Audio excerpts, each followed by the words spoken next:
दोस्तों, अगर आप न्यूमरोलॉजी सीखना चाहते हैं, अगर आप पामेस्ट्री सीखना चाहते हैं, यदि आप कुंडली सीखना चाहते हैं, यदि आप वास्तु सीखना चाहते हैं, दोस्तों इसके हर एक सेक्शन में 60 वीडियो मिलेंगे। आज हम बात करने वाले हैं किसी भी जातक के फर्स्ट घर में अगर मंगल हो, यहाँ पे अगर मंगल हो तो उस जातक के साथ में क्या क्या हो सकता है या वैसे जातक कैसे होते हैं। सबसे पहले आपको ये बताएगा कि बहुत से एस्ट्रोलॉजर आपको बताएंगे कि ऐसा जातक अल्प आयु होता है। दोस्तों कोई भी ग्रह अगर किसी भी घर में बैठ गया तो वो अल्प आयु नहीं देता है। आप वो लिख के ले लीजिए, वो अपनी स्थिति पे डिपेंड करता है। जैसे कि मंगल यहाँ पे है और इसी में सूर्य है, तो आपको देखना पड़ेगा कि वो कहीं मंगल अस्त तो नहीं है या मंगल की डिग्री कितना है। अस्त का यहाँ पे फॉर्मूला मैंने दिया है कि मंगल, सूर्य और मंगल के डिग्री में अगर 17 डिग्री का डिफरेंस है तो वो अस्त नहीं है। अब क्या है कि सबसे पहले तो पहले घर में जिस भी जातक का मंगल होगा वो परिश्रमी होंगे, वो अपने ब्रेन से काम करने वाले होंगे, वो कभी भी किसी के अंदर काम नहीं कर सकता है, वो दूसरे को नेतृत्व करने वाला होगा, वो जातक के पास में डिसीजन पावर अच्छा होगा अगर मंगल अच्छी स्थिति में यहाँ पे बैठा हुआ है। तो ऐसे जातक आपको देखने के लिए मिलेंगे कि शरीर से हिस्ट पुष्ट होते हैं।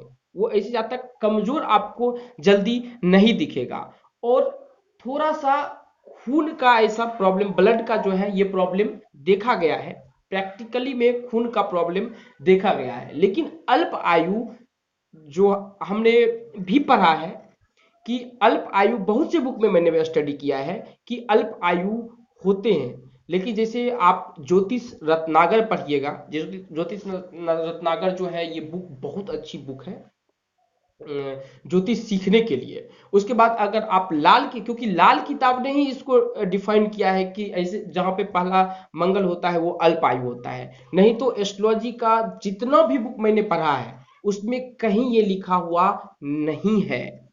अब है कि और इसके बाद जब यहाँ का मंगल अगर बैठ गया किसी भी जातक का तो इसकी दृष्टि, 3 दृष्टि होता है जो कि मैंने आपको बता चुका हूं, 4, 7 और 8 होता है। तो सबसे पहले चौथे घर में है तो पहले घर में है तो ये चौथे घर को देखेगा, 1 2 3 4। अब चौथे घर को देखेगा तो अगर ये अच्छी स्थिति में है तो सबसे पहले जातक को एक अच्छा घर देगा। उसके बाद माता पिता के साथ में संबंध वो अच्छा करेगा। आप ये समझिए अगर ये अस्त है तो रिजल्ट में आपको थोड़ी प्रॉब्लम हो सकती है या विलंब से हो सकता है। बट अगर अच्छी स्थिति में है तो माता पिता से आपका अच्छा ही रिलेशन होगा। आप जमीन, प्रॉपर्टी, ये सब का बिजनेस बहुत अच्छे तरह से कर सकते हैं। उसके बाद यहाँ का मंगल, एक चीज और जान लीजिए, अगर प्रोफेशन वाइज अगर हम बात करते हैं तो सहकारी, मतलब किसी को सपोर्ट करने वाला काम जो है ये आप कर सकते हैं। इलेक्ट्रिकल जो भी काम होती है ये भी काम आप कर सकते हैं। आग से रिलेटेड जो फायर सेफ्टी ये सब का जो जॉब होता है यहाँ का मंगल देता है। प्राकर्म के क्षेत्र में, यानी कि प्राकर्म के क्षेत्र में आता है जो वर्दी का जॉब होता है, जैसे आईएएस हुआ, आईएएस वर्दी की नहीं होती, आईपीएस वर्दी का होता है। तो आईपीएस हुआ या वर्दी का जो भी पुलिस के जॉब्स होते हैं वो मंगल लेकर देता है। उसके बाद ऐसे जातक को अपने कर्म पे बहुत ज्यादा भरोसा होता है, ऐसे जातक भाग्य पे जल्दी भरोसा नहीं करेंगे। उसके बाद ये मांगलिक भी होते हैं, ये भी जान लीजिए, ये मांगलिक भी होते हैं। पहले घर का जो मंगल है जातक को मांगलिक भी बनाता है। उसके बाद अगर बुरे स्थिति में है तो ये माता के, पिता की हम बात नहीं कर रहे हैं, माता के स्वास्थ्य में प्रॉब्लम क्रिएट करेगा। अब इसी की दृष्टि अगर सप्तम भाव में पड़ जाता है तो दोस्तों यहाँ पे अगर कोई ग्रह अगर प्रीत है तो उसका बात छोड़ दीजिए, अगर यहाँ पे अच्छी स्थिति में अगर आपकी ग्रह नहीं है तो शादी में ये विलंब कराएगा।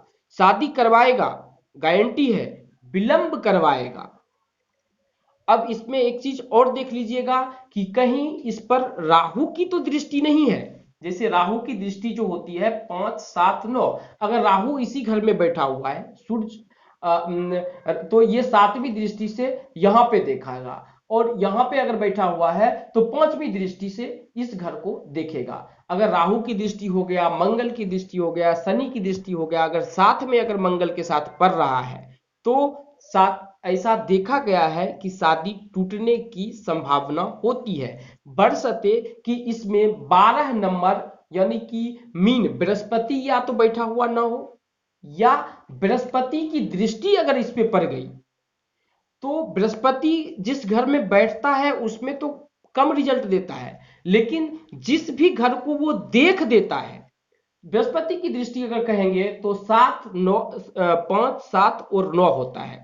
तो बृहस्पति अगर किसी भी घर से बैठ के अगर इस घर को देख लिया, चाहे उसको राहु देख रहा हो, मंगल देख रहा हो, शनि देख रहा हो, तीनों ग्रह देख रहा हो, लेकिन बृहस्पति ने अगर बैठ के देख लिया तो उसको शादी होने से कोई नहीं रोक सकता है, ना ही उसका शादी टूट सकता है। लेकिन अगर बृहस्पति नहीं देख रहे हैं तो शादी टूटने का योग होता है, ऐसा देखा गया है। लेकिन एक मंगल से हम ये बोलेंगे कि शादी टूट जाएगा, ये नहीं होता है। हाँ, इसमें तीनों ग्रह की, 2 ग्रह की अगर दृष्टि पड़ रही है, बृहस्पति की दृष्टि नहीं पड़ रहा है, तो जातक को देखा गया है कि शादी में विलंब होती है, शादी टूटती है। लेकिन मंगल के पास इतना ही पावर है कि वो शादी को विलंब करवा सकता है। अब हम बात करते हैं कि अष्टम दृष्टि से इस घर को देखेगा, तो इसको चोट चपाट, ये तो चोट चपाट का घर नहीं होता है, ये घर होता है मृत्यु का। तो इसमें इस जातक को अगर इसमें ये देखना पड़ेगा कि क्या मंगल उस कुंडली में मारक है या कारक है। तो जैसे 1 नंबर की मेष राशि का अगर किसी का कुंडली है तो उसमें मारक ग्रह होता है शुक्र और बुध। तो इस दशा में उस पर हम चर्चा इसलिए नहीं करना चाहते हैं कि किसी भी आदमी को डिमोटिवेट नहीं करना है। इस जातक को इसमें डेथ होने की या दुर्घटना होने की, दुर्घटना का भी ये घर नहीं है, लेकिन अगर कमजोर अवस्था में है, इसमें पाप कोई ग्रह बैठा हुआ है, डिग्री वाइज कमजोर है, तो दुर्घटना हो सकती है, हो सकती है, गारंटी नहीं है बट हो सकता है ऐसा।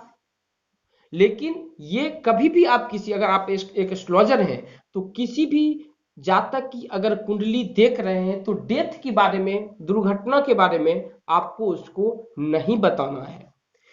अगर आप के पास में वो कुंडली आया है तो सबसे पहले आदमी को ये सतर्क कीजिए कि ये प्रॉब्लम्स है, प्रॉब्लम मत बताइए बट उसको बताइए कि दुर्घटना, इस सब से थोड़ा गाड़ी से सचेत होकर चले, या सुबह मॉर्निंग वॉक करें अगर उस कोई बीमारी अगर होने वाली है तो, या उसे कुछ उपाय बताइए, या कोई अच्छा अच्छा सजेशन दीजिए कि कोई टोटका करो या कोई उपाय करो जिससे वो टल जाए।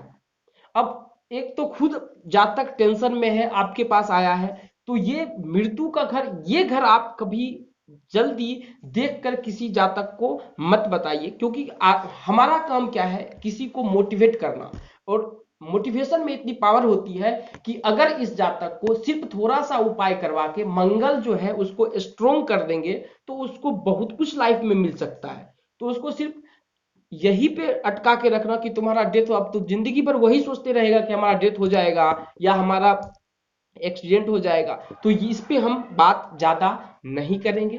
तो मंगल अगर फर्स्ट घर में होता है तो जातक को ये जो मैंने आपको बताया ये सब लेकर देता है। अब ये घर भी भाई बहन का भी होता है, तो भाई बहन से भी रिश्ता अच्छा कराता है जातक को। उसके बाद उस ऐसे जातक कभी देखते होंगे कि बहुत गुस्से वाला होगा, बहुत गुस्से वाला होगा, अगर मंगल अगर उसका डिग्री वाइज ज्यादा हो। अगर आप कुंडली सीख रहे हैं तो हम आपको बता देते हैं कि डिग्री वाइज 12 डिग्री से लेकर 18 डिग्री के बीच का जो मंगल होता है वो 100% रिजल्ट देता है। तो ये सब घरों के लिए तो अच्छा है, लेकिन ये कभी किसी का सुनेगा नहीं, जल्दी किसी का नहीं सुनेगा, चाहे अपने वाइफ को हो, माँ का हो, पिता को। लेकिन आदमी नेचर वाइज बहुत अच्छा होता है, नेचर वाइज बहुत अच्छा होता है। इसको प्यार से आप काम करवा लीजिए, जितना काम करवाना है प्यार से करवा लीजिए, दबाव देकर काम नहीं करवा सकते हैं। दोस्तों हम मिलते हैं आपसे एक नई वीडियो में। अगर आपके पास में कोई भी सवाल है तो नीचे कमेंट में। क्या आप कर्म करके थक चुके हैं या बुरी से बुरी समस्या में फंसे हुए हैं? जिंदगी की हर समस्या के समाधान के लिए हमारे पंडित जी आपके साथ हैं। अगर आपको अपनी कुंडली, हैंड एनालिसिस या वास्तु की कोई भी समस्या है तो आप कॉल कर सकते हैं। आपसे ली गई राशि हम गरीबों की मदद के लिए आपके सामने लगाते हैं, जो कि चैनल में आपको मिल जाएगा। धन्यवाद।